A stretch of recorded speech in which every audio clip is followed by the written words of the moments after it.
just like an intro how-to video for working with metal, in this case titanium. This is my Evernew 570 milliliter backpacking stove or pot, cup, whatever.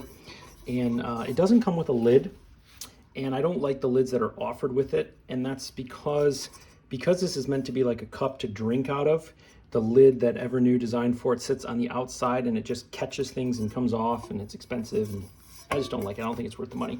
So I made my own about a year ago, and basically two things that went wrong with this. The first is I put too many large holes in it, and I wanted to change it to just one small hole, because that way when the water starts to boil, it billows smoke more easily seen, whereas this, they're so big you don't see the smoke as much.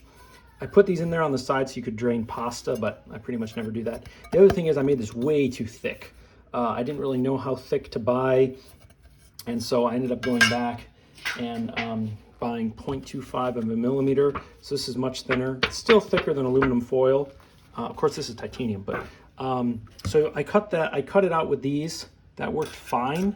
If you don't have something like this, then this should work fine too. These work really good. In fact, if you have a high quality, or maybe a low quality, I don't know, but even these scissors will cut it pretty good. It leaves a slightly serrated edges because these are serrated.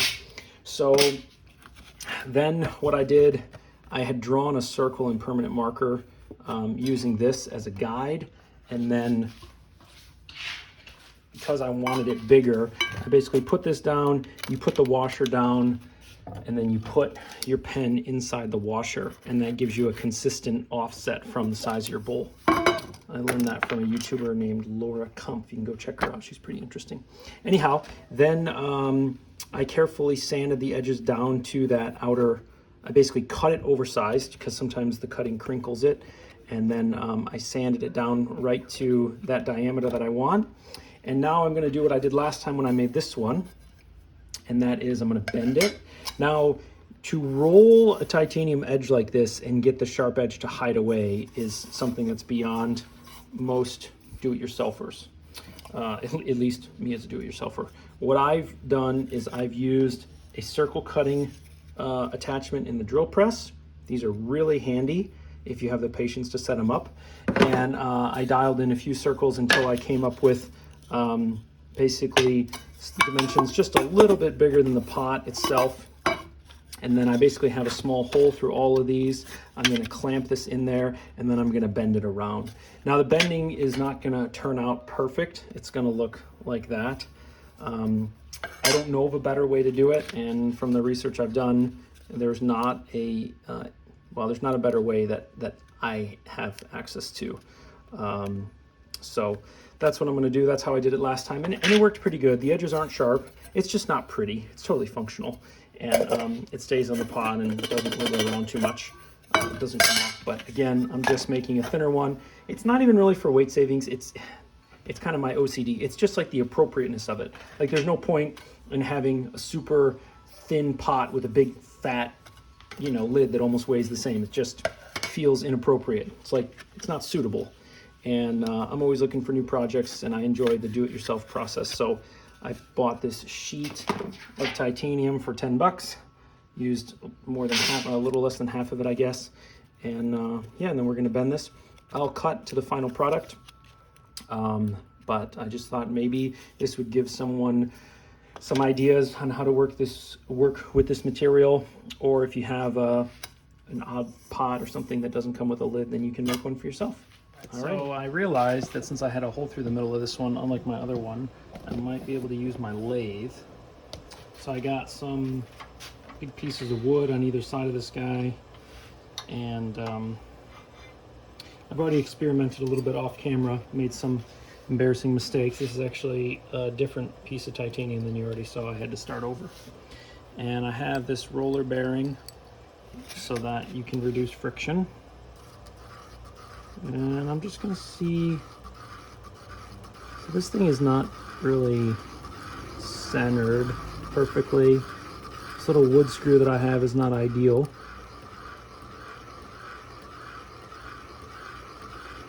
We're gonna see if we can do it. We're gonna speed up the lathe a little bit.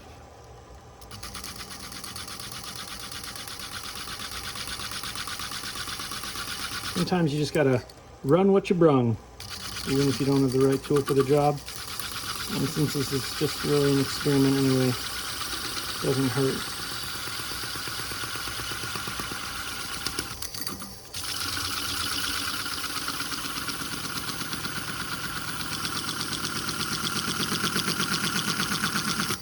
Let's see what she looks like. Ooh, that's really not bad. Oh wow, that's really good compared to what I had last time.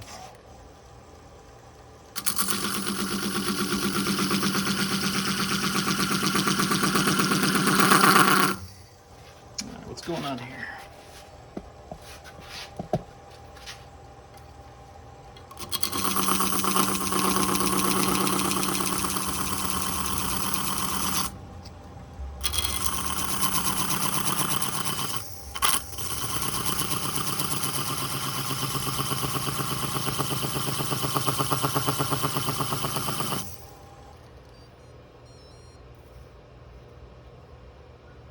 Okay, we're getting there.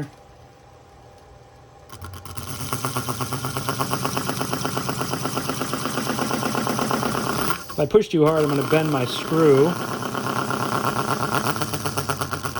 which will be no good.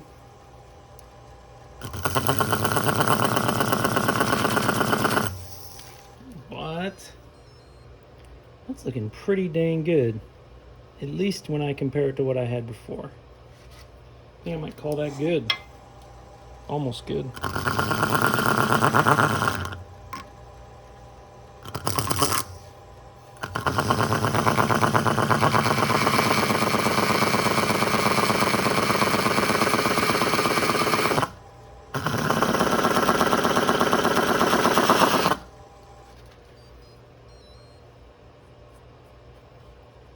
The irony is I have to bust this, basically once it's done I have to bust this thing off because